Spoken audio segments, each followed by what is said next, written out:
can we assume that all of the scenes that we saw where you're getting drenched, that's real rain, that wasn't production rain? Well, that's the funny thing is, every time we needed rain, we didn't have it.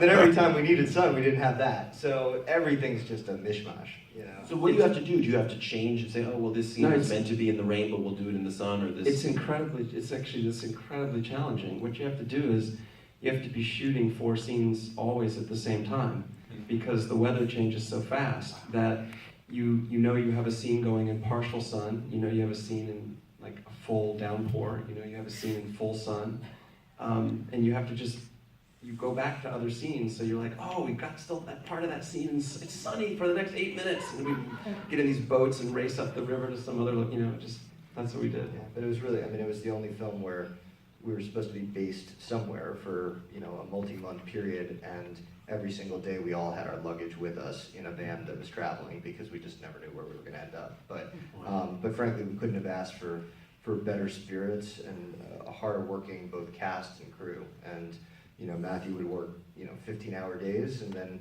we'd be finishing up with Edgar, and he'd say, oh, I'll hang out, let's do it. And you know, really, there's just a tremendous amount of belief and passion for this story and for these characters and for trying to tell it right.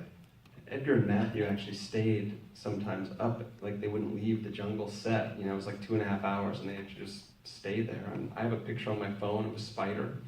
It's honestly, it's this big, it's bigger than my head, and anyway, I got the hell out of there, but I didn't stay up there, you know. So disappointed I missed all that, I guys. know, patient and come down. As an actor, is that a fun challenge, or is it a drag? The idea of, okay, now we were going to shoot this, but it just started raining, so you've got 15 minutes to prepare for this other scene instead.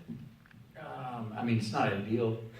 But once that becomes the game plan, and you're throwing laterals and you know, changing the call at the line of scrimmage, so to speak, and that becomes the game. And then that becomes fun, where let's just be ready at all times for whatever we need. Constructively speaking, that's just what you got to do. So it did become fun. Yeah, because it was a game. We were playing with the weather, and you would switch out. We thought you had that. We got to finish the last third of that scene we shot 5 days ago. Well, guess what? The sun just came out. Let's go get the last third, or let's reshoot this thing that we didn't get enough light for. And so you had to be very dexterous, and that became part of the game. I've got 2 more questions.